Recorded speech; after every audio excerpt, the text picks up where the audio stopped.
जरा सोचिए, अगर भारत के मुख्य न्यायाधीश यानी कि चीफ जस्टिस ऑफ इंडिया, जो संविधान के सर्वोच्च संरक्षक है, खुद ही किसी धार्मिक विवाद में फंस जाएं तो अभी हाल ही में chief justice of India B R Gavai को एक मामले में टिप्पणी करने के बाद भारी विरोध का सामना करना पड़ा।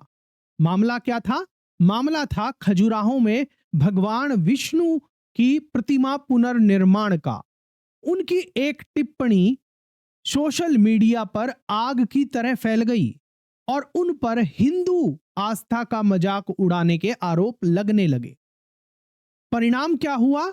सोशल मीडिया पर इम्पीच सीजीआई गवई ट्रेंड करने लगा, इस्तीफे की मांग उठने लगी। लेकिन जल्द ही चीफ जस्टिस ऑफ इंडिया ने सर्वोच्च न्यायालय से ही यह बिल्कुल साफ कर दिया कि मैं सभी धर्मों का सम्मान करता हूं, मेरी बात को गलत तरीके से प्रस्तुत किया गया है।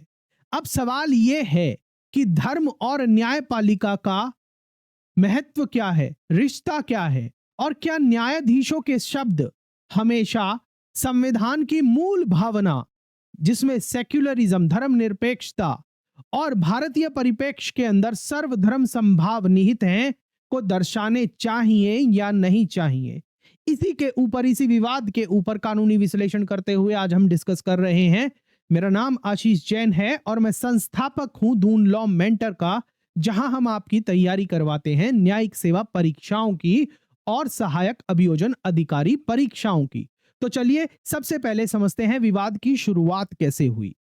यह विवाद शुरू हुआ एक याचिका से, जिसमें खजुराहो में एक टूटी फूटी हुई विष्णु भगवान की प्रतिमा के पुनर्निर्माण की मांग की गई थी। खंडित मूर्ति थी तो उसके पुनर्निर्माण की मांग की गई थी। भगवान विष्णु हम सब के श्रद्धेय हैं, पूजनीय हैं। सुनवाई के दौरान क्या हुआ? याचिकाकर्ताओं ने अदालत से दखल देने का आग्रह किया। इस पर सीजीआई गवई ने एक टिप्पणी कर दी याचिकाकर्ताओं को कि जाओ और खुद भगवान से प्रार्थना करो। अगर आप विष्णु भक्त हो तो उनसे ही प्रार्थना करो ना। और हल्के अंदाज में भी कहा कि अगर आप शैव मत के खिलाफ नहीं हो तो खजुराहो में भगवान शिव की पूजा भी कर सकते हैं। यही टिप्पणी सोशल मीडिया पर आग की तरह फैल गई, लेकिन बिना संदर्भ के। किस कॉन्टेक्स्ट में कहा गया उसके बिना। अब बात करते हैं जनता और राजनीतिक प्रतिक्रिया की। इस मामले के बाद क्या हुआ? विश्व हिंदू परिषद समेत कई हिंदू संगठनों ने इसकी तीखी निंदा की। वकीलों ने औपचारिक पत्र लिखकर सफाई मांगी कि भाई क्या कहना चाहते हो, आपने ये सही कहा, गलत कहा, माफी मांगिए। सोशल मीडिया पर सीजीआई के इस्तीफे और महाभियोग तक की मांग उठ गई। साफ था कि सोशल मीडिया की शक्ति ने एक हल्की टिप्पणी को राष्ट्रीय विवाद में बदल दिया। हल्की टिप्पणी इस वजह से कह रहा हूं कि उसको गलत कंटेक्स्ट में या समझा गया, या बोलने के जो शब्द हैं वो सही से नहीं प्रयोग किए गए सीजीआई के द्वारा सुनवाई के दौरान, केस की सुनवाई के दौरान, जब वो न्यायिक समीक्षा कर रहे थे, इसलिए कह रहा हूं। अब बात करते हैं इस पर सीजीआई गवई ने अभी हाल ही के अंदर क्या सफाई दी है। सीजीआई गवई ने अभी हाल ही के अंदर कल परसों में स्पष्ट किया है कि मैं सभी धर्मों में विश्वास करता हूं, मैं सभी धर्मों का सम्मान करता हूं, मेरी किसी की भी भावनाएं आहत करने का इरादा नहीं था उस टिप्पणी के साथ। उन्होंने समझाया कि यह टिप्पणी सिर्फ इस संदर्भ में की गई थी कि मंदिर और प्रतिमा जो वो एएसआई यानी कि आर्कियोलॉजिकल सर्वे ऑफ इंडिया के अधीन है और अदालत इसमें सीधे हस्तक्षेप नहीं कर सकती। तो यहां पर पूरा परिप्रेक्ष्य समझिए। सीजीआई ने सुनवाई के दौरान हाल ही में जब ये बोला कि उनका मकसद ऐसा नहीं था कि किसी की धार्मिक भावनाएं आहत की जाए, तो उन्होंने बताया कि वो जो मामला था वो पूरा कंटेक्स्ट समझने की जरूरत है। और वो कंटेक्स्ट जो वो टिप्पणी की गई थी वो की गई थी किस लिए की गई थी, क्योंकि वो मामला ऐसा था जहां पर मंदिर और प्रतिमा जो है वो एएसआई यानी कि आर्कियोलॉजिकल सर्वे ऑफ इंडिया के अधीन है और अदालत उसमें सीधे हस्तक्षेप नहीं कर सकती थी। और जो याचिकाकर्ता है वो मूर्ति के पुनर्निर्माण पुनरुद्धार की बात कर रहे थे। तो काम जो करना था किसको, आर्कियोलॉजिकल सर्वे ऑफ इंडिया को करना था। उसके मामले में कोर्ट डायरेक्टली हस्तक्षेप नहीं कर सकती थी। तो सीजीआई ने बाद में और क्या जोड़ा कि आजकल, ये टिप्पणी भी ध्यान रखिएगा कि सीजीआई बी आर गवई ने क्या टिप्पणी में जोड़ा कि आजकल सोशल मीडिया पर कुछ भी हो सकता है। ऐसा किसका कहना है? ऐसा कहना है जस्टिस सीजीआई गवई का। और उन्होंने ये कहा कि मैंने जो भी कहा उसे गलत रूप में दिखाया गया था। अब बात करते हैं संवैधानिक दृष्टिकोण की, सर्वधर्म समभाव की, धर्मनिरपेक्षता की। सर्वधर्म समभाव मतलब सभी धर्मों का समान रूप से समान, और ये कैसे हमारे संविधान के अंदर निहित है, इसको समझते हैं।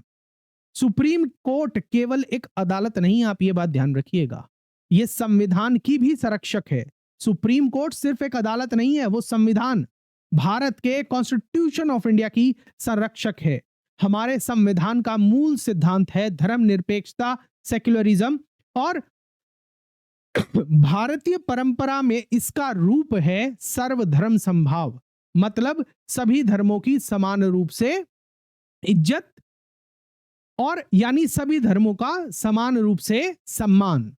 इसलिए न्यायाधीशों के हर शब्द में ये तटस्थता और गरिमा झलकनी चाहिए, क्योंकि ये हमारे संविधान का भी एक अहम मूल्य है।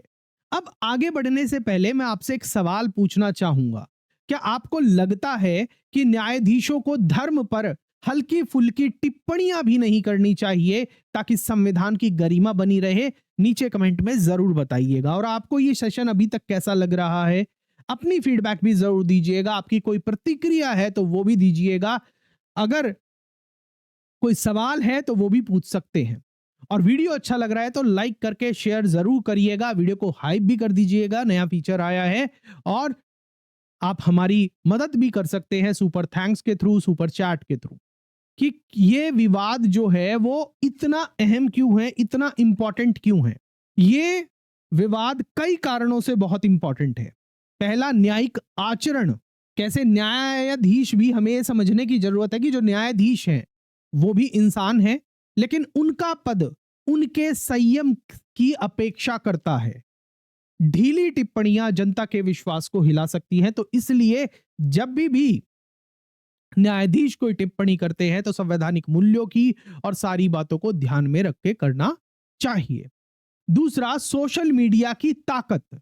जैसा कि सॉलिसिटर जनरल तुषार मेहता ने भी, जब ये मामला चल रहा था, जिस सुनवाई के दौरान सीजीआई गवाही ने बोला कि मेरी जो मैंने बोला वो गलत तरीके से पेश किया, तो उसमें उस समय सॉलिसिटर जनरल तुषार मेहता ने भी कोर्ट में मजाक के रूप में कहा कि सोशल मीडिया पर सर आजकल कुछ भी चल रहा है, न्यूटन का नियम भी सोशल मीडिया के आगे फेल है। समझ रहे हो? न्यूटन का नियम भी सोशल मीडिया के आगे फेल है, एक्शन रिएक्शन वाला, every action has equal reaction, वो भी फेल है, ऐसा कहना था सॉलिसिटर जनरल का सुनवाई के दौरान। और जब ये मामला चल रहा था, हर एक्शन की बराबर रिएक्शन नहीं बल्कि डिस्प्रपोर्शनेट रिएक्शन होती है सोशल मीडिया पर, ऐसा सॉलिसिटर जनरल तुषार मेहता का कहना था। और तीसरा, संवैधानिक कर्तव्य की वजह से भी ये जो मुद्दा है, विवाद है, ये काफी इंपॉर्टेंट है, या जो हम आज डिस्कस कर रहे हैं वो काफी इंपॉर्टेंट है। क्योंकि न्यायपालिका का क्या दायित्व है? न्यायपालिका का दायित्व है कि वह हमें अपने हर शब्द और आदेश में सर्वधर्म समभाव और संवैधानिक सिद्धांतों की को दिखाए या दर्शाए या समझाए, ऐसा होना चाहिए। अब जब कोर्ट में ये सारी चीजें चल रही थी तो उस दौरान कुछ और टिप्पणियां भी सामने आई। इस दौरान जस्टिस के विनोद चंद्रन ने भी बताया कि कैसे उनके एक वेदांता केस से रेक्लूजन वाले मैटर को गलत तरीके से सोशल मीडिया में पेश किया गया। एक मैटर चल रहा था, सुनवाई चल रही थी वेदांता का, उसमें उस मैटर से जनाब ने, न्यायमूर्ति के विनोद चंद्रन ने रिक्यूज कर लिया था, मतलब अपने आप को सुनवाई से अलग कर लिया था। तो वो ये कह रहे हैं कि उनके मैटर को भी सोशल मीडिया पर गलत तरीके से पेश किया गया था और कॉन्फ्लिक्ट ऑफ इंटरेस्ट तक बता दिया था। यह दिखाता है कि न्यायिक फैसलों को अक्सर जनता गलत समझ लेती है। वरिष्ठ वकील कपिल सिब्बल ने भी यह कहा कि जब यह मामला कोर्ट के सामने चल रहा था कि हम रोज इससे जूझते हैं, रोज फेस करते हैं सोशल मीडिया की इस तरीके की एक्शन और रिएक्शन को। सोशल मीडिया एक अनियंत्रित घोड़ा है, ऐसा कपिल सिब्बल ने सर्वोच्च न्यायालय के सामने कहा है, वरिष्ठ अधिवक्ता ने। आपको क्या लगता है कि जो सोशल मीडिया है वो अनकंट्रोल्ड है, अनरूलाई हॉर्स है? What are your thoughts on this? आपके क्या विचार हैं कमेंट सेक्शन के अंदर बताइएगा। सीजीआई ने भी चेतावनी दी कि नेपाल में हाल ही में हुए हिंसक प्रदर्शन इसी सोशल मीडिया भड़कावे से शुरू हुए थे। सीजीआई ने यह भी बताया कि जो नेपाल के अंदर अभी हाल ही के अंदर जो दंगे भड़के थे, सत्ता परिवर्तन हुआ, जनजी आंदोलन हुआ, उसमें वो सोशल मीडिया के भड़काने से ही वो उत्पन्न हुई थी। और अंत में हम अपने निष्कर्ष की तरफ चलते हैं तो इस पूरे विवाद से हमें क्या सीखने को मिलता है? सीखने को मिलती हैं कई महत्वपूर्ण बातें। सबसे पहले, हां, न्यायाधीशों को भी अपने शब्दों पर ध्यान देना चाहिए और सावधान रहना चाहिए, क्योंकि उनके शब्द संविधान की गरिमा को दर्शाने वाले होने चाहिए, संवैधानिक मूल्यों को दर्शाने वाले होने चाहिए, ऐसा हमारा मानना है। और जब हम ऐसा कह रहे हैं तो क्योंकि हमारी न्यायिक व्यवस्था के अंदर पूरी विश्वास है, फेथ है, इसलिए कह रहे हैं, और ताकि भविष्य के अंदर ऐसा कोई विवाद पैदा ना हो, इसीलिए भी ऐसे कह रहे हैं। दूसरा, हां, सोशल मीडिया कई बार चीजों को गलत रूप दे सकता है, इसलिए न्यायाधीशों को और ज्यादा सतर्क रहना चाहिए। तीसरा, chief justice of India Gavai ने स्पष्टीकरण दिया कि उन्होंने कहा, मैं सभी धर्मों का सम्मान करता हूं, हमें इस चीज को भी एक्सेप्ट करना चाहिए और विवाद को खत्म करना चाहिए। असल में यह मामला सिर्फ एक टिप्पणी का है ही नहीं, आप ध्यान से समझिएगा। यह मामला एक टिप्पणी का नहीं है, यह उस संतुलन का है जिसमें न्यायिक स्वतंत्रता और संवैधानिक दायित्व दोनों सुरक्षित रहें। न्यायिक स्वतंत्रता और संवैधानिक दायित्व मतलब कॉन्स्टिट्यूशन के प्रिंसिपल जैसे कि सेक्युलरिज्म, सर्वधर्म समभाव, ये सब सुरक्षित रहें। इसी के साथ जो ये सेशन है हमारा पूरा होता है। अब मैं आपसे एक प्रश्न पूछना चाहता हूं। क्या आपको लगता है कि सीजीआई गवई ने जो बोला और उनके बोलने के बाद जो सिचुएशन ऐसी हुई, जो आक्रोश देखने को मिला, रिजाइन और इम्पीच सीजीआई गवई जैसी चीजें ट्रेंड हुई, क्या वो आक्रोश जायज था या सोशल मीडिया की ओवर रिएक्शन थी? क्या न्यायाधीशों को पूरी तरह धार्मिक संदर्भ से बचना चाहिए या नहीं? आपकी राय क्या है कमेंट सेक्शन के अंदर बताइएगा। अगर यह विश्लेषण आपके लिए उपयोगी रहा हो तो वीडियो को लाइक करें, शेयर करें, चैनल को सब्सक्राइब करें, ताकि हम आपके लिए ऐसे ही कानूनी विश्लेषण लाते रहें।